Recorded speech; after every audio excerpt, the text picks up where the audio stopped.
बिस्मिल्लाहिर्रहमानिर्रहीम, अस्सलाम वालेकुम। प्रोग्राम में सुमैया रिजवान आपको खुश आमदीद कहती हूँ। ईद में एक रोज़ बाकी है, काउंटडाउन शुरू हो चुका है। जानवरों की ख़रीदारी जो है उसके लिए अब मंडियों में रश तो है, लेकिन जानवर अभी भी काफ़ी महंगे हैं। बारिश भी हुई कई शहरों में, लेकिन लग रहा था कि मंडी गिर जाएगी, लेकिन ऐसा हुआ नहीं है। तो हम ज़रा क्विकली आज के प्रोग्राम का आगाज़ करेंगे और अपने नुमाइंदगान से बात करेंगे। हमें मुख्तलिफ शहरों से हमारे नुमाइंदगान ज्वाइन कर रहे हैं। हमें ज्वाइन कर रहे हैं कोयटा से आज़म उल्फत, पेशावर से मोहम्मद नुमान हमारे साथ हैं, लाहौर से हमारे साथ जाफ़र बिन यार और कराची से हमारे साथ हैं वजाहत अली।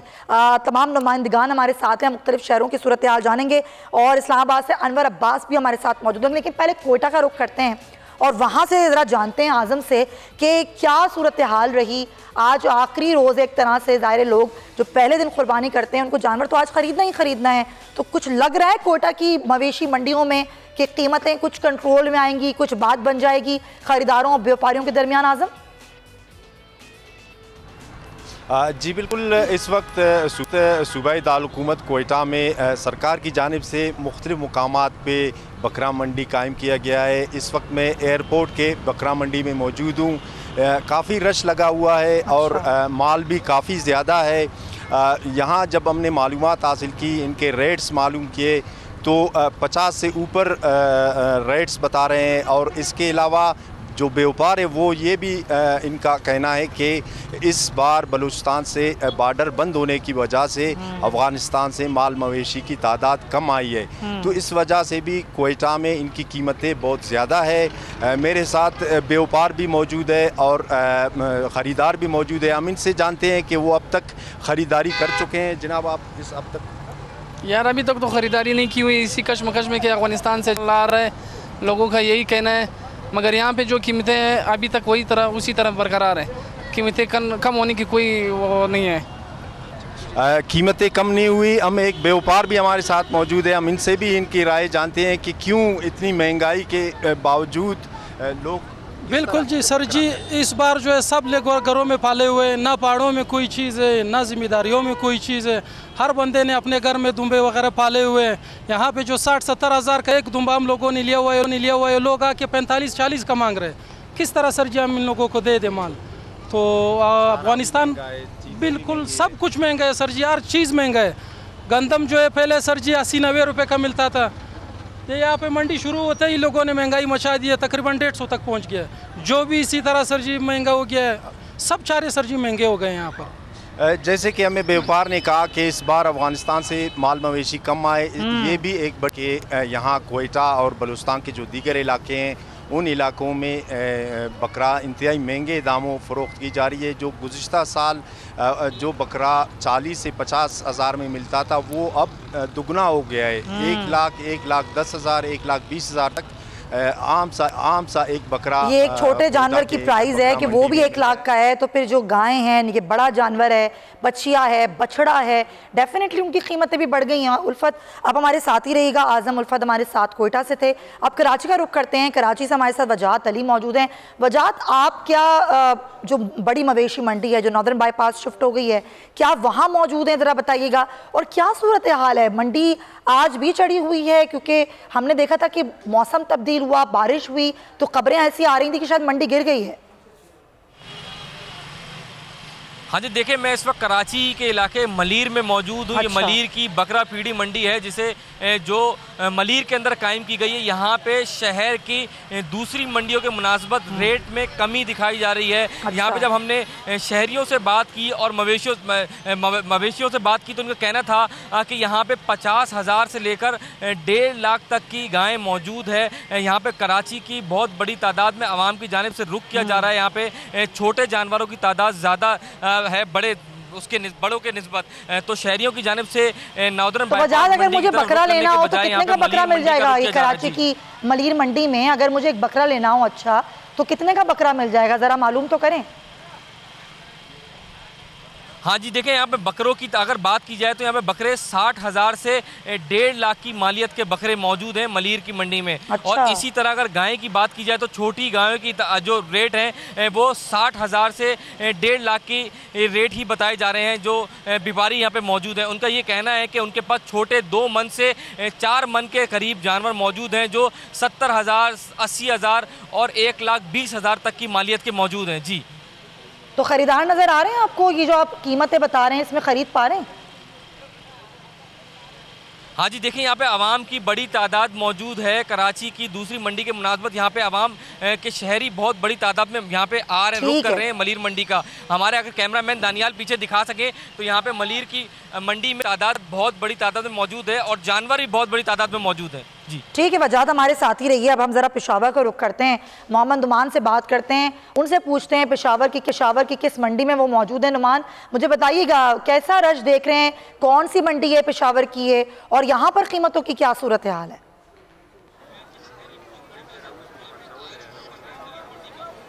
जी बिल्कुल, ये रिंग रोड, कबूतर चौक और मोटरवे के बिल्कुल दरमियान में मवेशी मंडी कायम की गई है और यहाँ पर हम ये देख रहे हैं कि ख़रीदारों का रश बहुत ज़्यादा है। जानवर उनकी निस्बत बहुत कम है, लेकिन जो जानवर हैं या तो वो छोटे हैं, उनकी कीमतें बहुत ज़्यादा हैं, या अगर बहुत बड़ा जानवर या रिजनेबल जानवर अगर कोई ख़रीदना चाहता है तो वो भी 2.5 से 3 लाख से कम यहाँ पर दस्तयाब नहीं है। इसीलिए यहाँ पर जो ख़रीदार हैं वो काफ़ी परेशान दिखाई दे रहे हैं और ख़ास तौर पर जो छोटा माल है, जो दुम्बे हो गए, बकरे हो गए, वो तो यहाँ पर उनकी जानिब कोई ख़रीदार नज़र ही नहीं आ रहा, क्योंकि उनकी कीमतें तो बड़े जानवर से भी बहुत ज़्यादा हैं। इज्तिमाई कुर्बानी के लिए लोग बड़े जानवर को प्रेफर करते हैं, लेकिन कीमतें इनकी ज़्यादा हैं, इस वजह से बड़े जानवर भी कोई नहीं ख़रीद पा रहा, जबकि जो छोटे जानवर हैं उनको ख़रीदने वाले भी नज़र नहीं आ रहे। हमारे साथ एक ख़रीदार मौजूद है, ये सुबह 9 बजे से कि मुख्तलिफ मंडियों के ये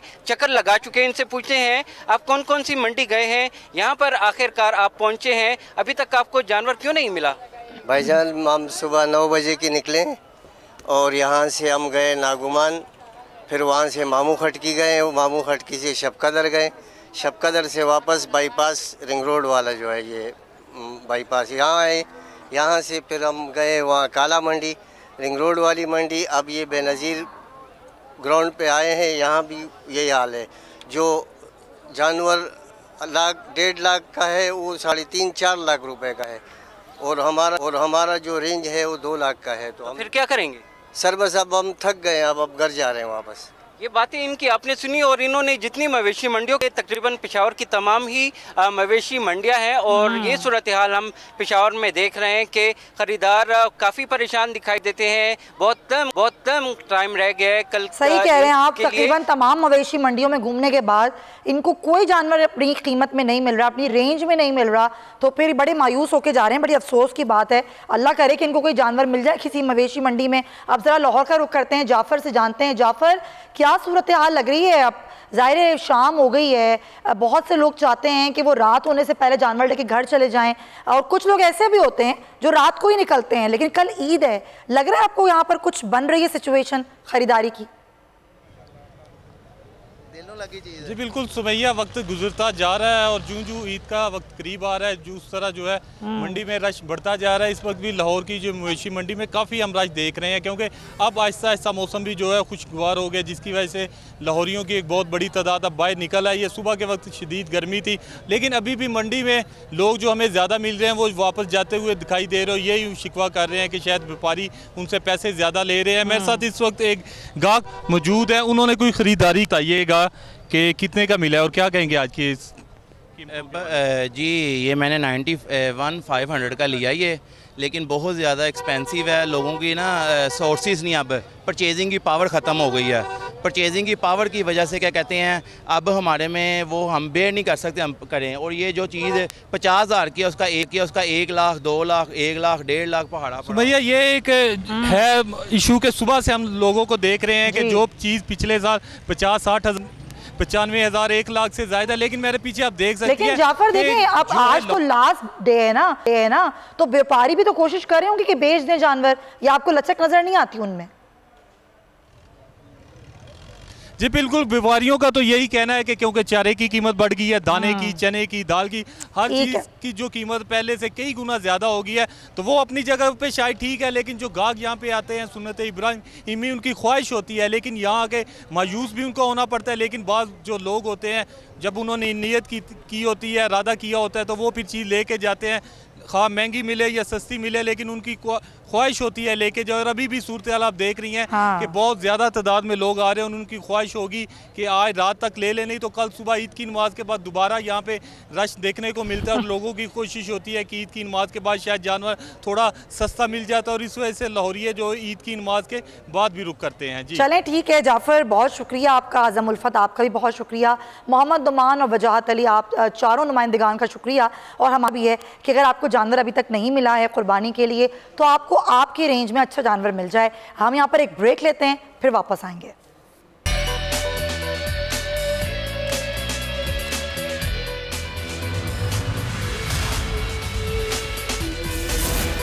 वेलकम बैक नाजरीन। और अब ईद के बाद मुल्क की सियासत का क्या रुख होगा, क्या सियासी मंजरनामा बनेगा, और डेफिनेटली जो अहम मुलाकातें अभी दुबई में हुई, जहाँ हमने देखा कि मरकज़ था दुबई मीटिंग्स के हवाले से ख़ास तौर पर, जिसमें मियाँ नवाज शरीफ खुद वहाँ पर थे, आसिफ अली जरदारी थे, फिर अलीम ख़ान पहुँचे, बिलावल भुट्टो पहुँचे, फिर वज़ीर आज़म शहबाज शरीफ भी वहाँ पर पहुँचे और वापस फिर आ गए मुल्क मीटिंग्स करके। लेकिन कल भी बड़ी कुछ अहम मीटिंग्स हुई मियाँ नवाज शरीफ की, और जो खबरों के मुताबिक जो ज़राए बता रहे हैं वो ये कि मुल्क की सियासत पर कम और मईशत पर ज़्यादा बात हुई है। तो अब ये मईशत को किस तरह संभाला जाएगा और सियासी मामलात किस तरह से अनफोल्ड होंगे ईद के बाद, इसी पर बात करें सीनियर तज़कियाकार हैं आमिर ज़िया साहब। अस्सलाम वालेकुम आमिर साहब। जी वालेकुम सलाम सुमैया साहिबा। आमिर साहब, आप किस तरह देख रहे हैं इस सारी सूरत हाल में, जब एक तरफ रोज़ाना की बुनियाद पर प्रेस कॉन्फ्रेंसेस हो रही हैं, पीटीआई के लोग छोड़ के या तो आज़ाद हैसियत में या फिर इस्तेकाम पाकिस्तान पार्टी का हिस्सा बन रहे हैं। एक तो इस्तेकाम पाकिस्तान पार्टी का मुस्तकबिल आप क्या देख रहे हैं, और बाकी सियासी सूरत हाल ईद के बाद क्या देख रहे हैं? चलिए वो पहले बात शुरू करते हैं कि मजमूई सियासी सूरत हाल क्या है। यहाँ पर हर पाकिस्तानी जहन में सवालात ज्यादा हैं और जवाब किसी को नहीं पता कि क्या होने जा रहा है इस मुल्क में। और मेरे ख्याल में इस तरह के इबाम और गैर यकीनी सूरत हाल के शिकार खुद नून लीग और पीपल्स पार्टी भी हैं, कि वो इस वक्त कहते हैं ना कि एक शेर पे सवार हैं, शेर से उतरेंगी कैसे, शेर को काबू कैसे करेंगे, ये बहुत बड़ा सवाल है उनके सामने। अब जाहिर है कि अगर दो मंजरनामे हो सकते हैं, एक तो मंजरनामा ये होगा कि पीटीआई को अगले इंतखाबात से बाहर रखा जाए। तो पहला सवाल ये कि क्या अगले इंतखाबात में बैलेट पेपर पे बल्ला होगा या नहीं होगा। अब उसमें थ्योरीज जा रही है, एक ये कि गालिबन ना हो, और एक बाज लोगों का कहना ये कि किसी भी पार्टी को जिसको बैन करना या उस पर पाबंदी लगाना या उसके लीडर्स को डिस्क्वालीफाई करने का एक लीगल प्रोसेस है जो अगले 3-4 महीने पूरा नहीं हो सकता। उसकी एक अपनी मतलब है कि लोअर कोर्ट सजा देती है, फिर वो चैलेंज होता है, सुप्रीम कोर्ट उसके ऊपर डिसीजन देती है, तो इतना आसान नहीं है वो काम। तो लेकिन ये सवाल है लोगों के जहनों में कि अगले इलेक्शन में क्या पीटीआई को इजाजत होगी इंतखाबात में हिस्सा लेने की या नहीं होगी। फिर इसी से जुड़ा दूसरा सवाल है कि ये जो पीडीएम है और उसकी इत्तेहादी पार्टी है, ये मिलके इलेक्शन लड़ेंगे, क्या इलेक्शन जो है वो गवर्नमेंट पार्टीज के दरमियान हो रहा होगा या ये एक दूसरे के मध्य मुकाबिल होंगे, तो ये भी एक सवाल है। इसमें पीपल्स पार्टी नून लीग होगी, ऐसा होने जा रहा है, क्या सीट एडजस्टमेंट्स होंगी, ठीक है ना, खुद नून लीग का क्या उसके अंदर है, ये एक सवाल है। फिर एक और सवाल है कि क्या नवाज शरीफ साहब मुल्क वापस आएंगे नहीं आएंगे, उसमें भी वहां में ख्वाहिश बहुत है उनकी, वो चाहते हैं कि चौथी बार वजीर आजम बने, लेकिन वो खेल इतना आसान नहीं है। तो बहुत सारे सवालात है सबके सामने और मामला इतना गुंजलक हुआ है कि कोई बात अभी मैं समझता हूँ हतमी तौर पे नहीं कही जा सकती। और ये जो आपने मईशत की बात की सुमैया, तो उस वक्त ठीक होगी तो जब आप सियासत को ठीक करेंगे। बिल्कुल, पहले पता तो चले इंतखाबात होने जा रहे हैं और उस इंतखाबात की शक्ल सूरत क्या होगी। तो बहुत सारे सवाल हैं। फिर आखिर जो पॉइंट है आपने पूछा IPP इंडिपेंडेंट पावर प्रोजेक्ट के क्या है, इस्तेकाम में पाकिस्तान पार्टी, उसका मैं समझता हूँ कि अभी कोई, मुझे तो उसका जो उनकी पहला 5 ओवर खेले उन्होंने, उसमें कोई इतनी मरूफकुन उनकी परफॉर्मेंस, उनका कोई नैरेटिव नहीं है। ये हमें नहीं पता कि वो जो है बी टीम बनेंगे पीडीएम का या पीडीएम के खिलाफ होंगे, वो पीटीआई के वोट बैंक की उनकी नजर में है या वो पीडीएम का वोट बैंक है। देखिए सियासत ये हो रही है कि एक प्रो पीडीएम वोट बैंक और एक एंटी पीडीएम वोट बैंक।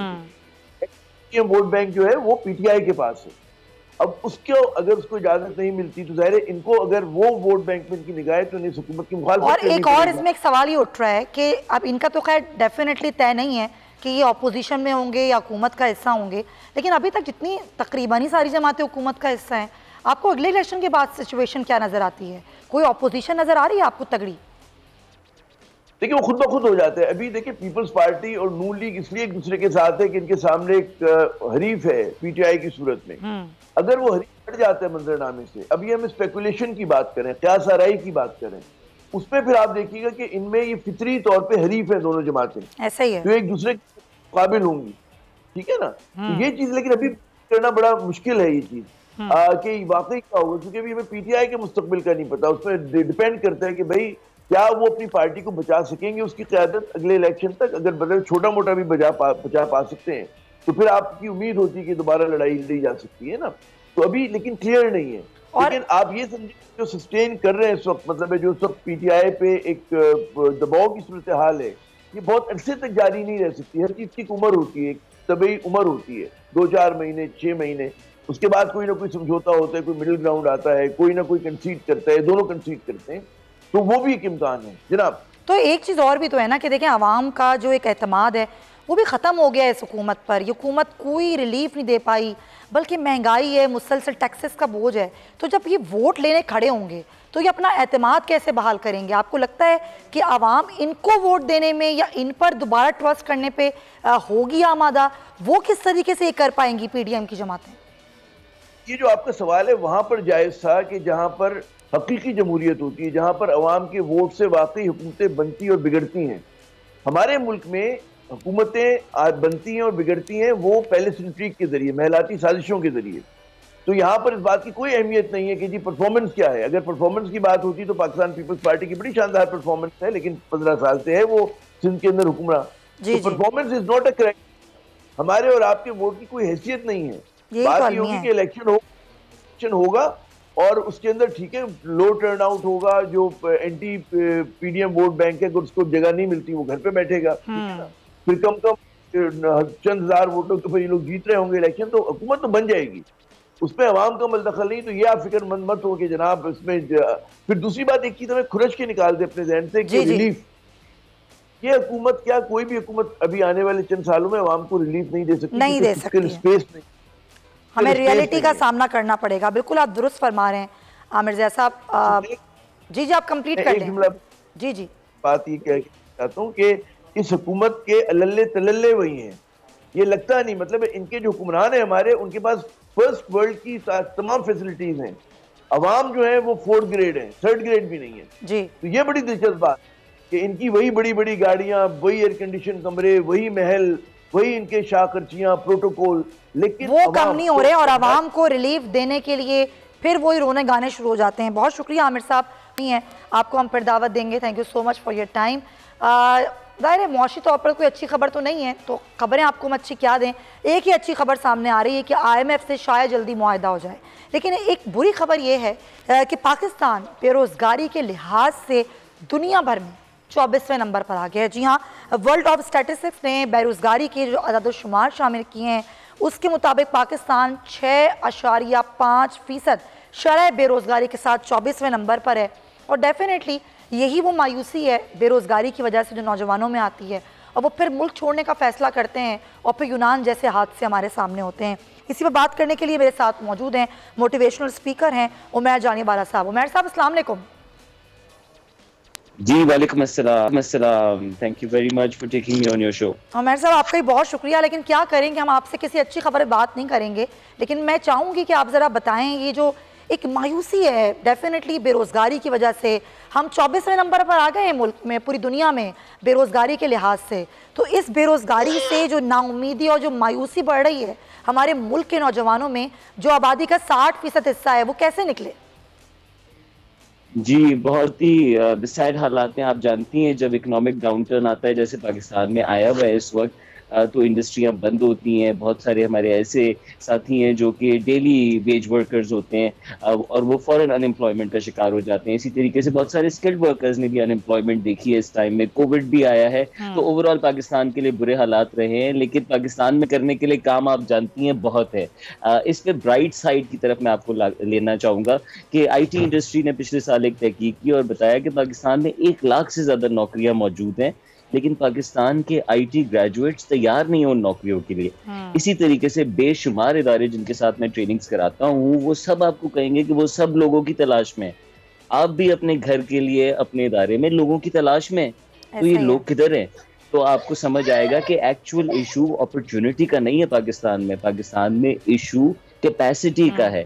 यानी कि जो टैलेंट हमारे पास है, जो लोग हमारे पास हैं, उनकी सलाहियत जो है वो बिल्ड नहीं हुई है, वो तैयार नहीं है। USB जैसे प्लग एंड प्ले होती है ना कि आप लगाएं तो चलना शुरू हो जाए, वो नहीं है। और उसके साथ साथ कंप्लेनिंग एटीट्यूड है, बहुत ज़्यादा चैलेंजेस हैं जो कि एम्प्लॉयर्स फेस करते हैं, लोग फेस करते हैं। यानी एटीट्यूडनल सतह पे हमारे लोग तैयार नहीं है। ना सिर्फ सलाहियतों का मसला है, यानी स्किल्स की कमी है, बल्कि एटीट्यूडनल यानी रवैयों का भी चैलेंज है। अगर ये पुर किए जाएँ तो हम बहुत जल्दी। ये आपने बड़ी अच्छी बात की है कि ये जो एटीट्यूड का एक इशू है वो हमारे अंदर बड़ी कमी है उसकी, और डेफिनेटली उस पर भी थोड़ा हमारी ना जहन साजी भी होने की बहुत ज़रूरत है हमारे नौजवानों की। हम यहाँ से भागने को तरजीह देते हैं मुल्क से, चाहे वो एक काबिल नौजवान हो या फिर वो कम पढ़ा लिखा हो, एक डॉक्टर हो, इंजीनियर हो या मजदूर हो, सबकी कोशिश होती है मुल्क छोड़ के भाग जाएं। हम घबरा जाते हैं सिचुएशन से बहुत जल्दी। अभी यूनान वाले हादसे की जो मैं बात कर रही थी अपने इंट्रो में कि यूनान में जो इतने लोग कश्ती हादसे में मर गए, वो बेचारे यकीनन बेहतर मुस्तकबिल की तलाश में जा रहे थे। उनको मुल्क में कुछ नजर नहीं आया या फिर उनका विजन इतना स्ट्रांग नहीं हो पाता कि हम नहीं बर्दाश्त कर पाते मुश्किल हालात को, हम भागने को तरजीह देते हैं। देखें, बाज़ मरतबा दिमाग में कहानियों की भी कमी होती है। आपने देखी एक कहानी के बड़ा महल कैसे बन सकता है, बड़ा मैं कैसे बन सकता हूँ, और अनफॉर्चुनेटली वो कहानी अच्छी नहीं थी। वो कहानी में 2 नंबरी थी, वो कहानी में टंगी लगाना था, वो कहानी में किसी और का हक मारना था। लेकिन अगर आप नौजवान अच्छी कहानियां सुनते हैं, अच्छा एक्सपोजर रखते हैं, लोगों को सक्सेसफुल होता हुआ देखते हैं, चाहे वो पाकिस्तान की स्पोर्ट्स की कहानी है, आप अमेज होंगी कि जब मैंने ट्रेनिंग शुरू की आज से 15 साल पहले, तो जहांगीर खान की कहानी पाकिस्तान का नौजवान नहीं जानता था। और अभी भी आज भी मैं कहता हूँ कि पाकिस्तान का ग्रेजुएट भी टॉप यूनिवर्सिटी का बेहोश है, उसको पता ही नहीं है क्या करना है, जैसे कि उसको तैयार ही नहीं किया गया, उससे कभी पूछा ही नहीं किया गया, उसने फैसला खुद करना ही ना सीखा हो। तो आज के दौर के लिए सबको कंधे सीधे करने, फैसले करने वाला बनना है, और जो आता है वो लगाने वाला बनना है। लेकिन एक चीज और है ना, sorry to interrupt you Umair साहब, मेरे पास वक्त की कमी है ना, सॉरी मैं एक सवाल आपसे करना चाहती हूँ। हमेशा हमारे घरों में होता है, माँ बाप कहते हैं डॉक्टर बन जाओ, इंजीनियर बन जाओ। करियर चूज करने के लिए जो हमारी एक तरह की काउंसलिंग होनी चाहिए, उस तरह की काउंसलिंग नहीं हो पाती। हमारे पास लोग नहीं हैं, इदारे नहीं हैं, बच्चे नहीं चूज कर पाते, वो एज नहीं होती कि करियर कैसे चूज करें। उसके लिए आप क्या समझते हैं कि क्या होना चाहिए? जी बिल्कुल, ये एक चैलेंज है। वैसे पेरेंट्स बहुत ज्यादा अब स्पेस देते हैं। आप देखें कि ग्रेजुएट्स मुख्तलिफ ऐसे शोबों में नजर आएंगे ऐसे शोबों में यूनिवर्सिटियां भरी हुई हैं, पब्लिक यूनिवर्सिटियां भरी हुई हैं जो कि बड़े अनपॉपुलर है, डॉक्टर इंजीनियर से बढ़ के हैं, मुख्तलिफ है। तो ये बड़ी अच्छी बात है, पेरेंट्स को जरा एडमायर भी करना चाहिए कि उन्होंने पिछली दिहाई में मेरी नज़र में तो बहुत ज़्यादा स्पेस दिया है। नौजवानों को थोड़ा सा HD डायलॉग जिसे कहते हैं ना, हाई रेजोल्यूशन यानी डीप जाना अपनी जिंदगी के अंदर, अपने आप को समझना, अपने मुस्तकबिल का सोचना। अनफॉर्चुनेटली सारी टेक्नोलॉजी के दरमियान, सोशल मीडिया, दोस्तों की संगत और पार्टियों के दरमियान इसका टाइम नहीं निकालते, इससे भागते रहते हैं। जैसे कि ये बड़ा अच्छा मैसेज है कि हमें भागना नहीं है सिचुएशन से, हम जहाँ टाइम वेस्ट करते हैं बजाय वहाँ टाइम लगाने के सही चीज़ पर फोकस करें तो हमारी ज़िंदगी बदल सकती है। बहुत शुक्रिया आपका उमैर साहब, थैंक यू सो मच। और बड़ी अच्छी और मुस्बत गुफ्तगू की। ये हमारा मुल्क है, हमने यहीं रह के कमाना है और खाना है। दुआ भी कीजिए और कोशिश भी कीजिए, क्योंकि हर मसले का हल उस मसले से जान छुड़ा के भागना नहीं होता, बल्कि उसका सामना करना होता है। इसी खूबसूरत बात के साथ मैं अपने प्रोग्राम का वाइंड अप करूंगी। और कल ईद है, हम सबकी तरफ से आपको पेशगी मुबारक, और हमारे कल स्पेशल शोज़ ईद के हवाले से आप देख सकेंगे। अपना बहुत ख्याल रखिएगा। अल्लाह हाफ़िज़।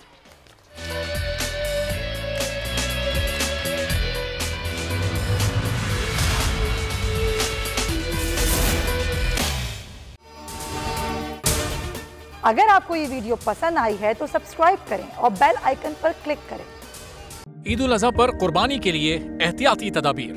कुर्बानी करते वक्त सफाई सुथराई का खास ख्याल रखें। तजुर्बेकार शख्स से जानवर ज़िबा करवाएं। जानवर को एहतियात के साथ जमीन पर गिराएं।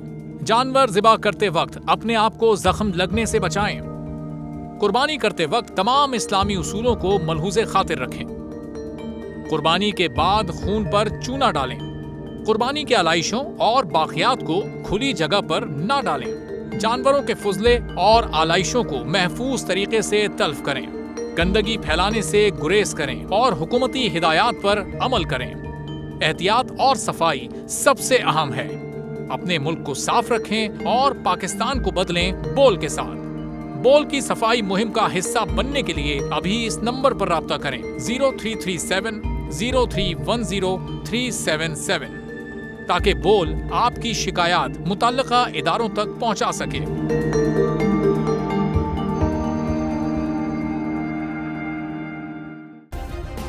सब्सक्राइब करें और बेल दबाएं ताकि कोई खबर रह न जाए।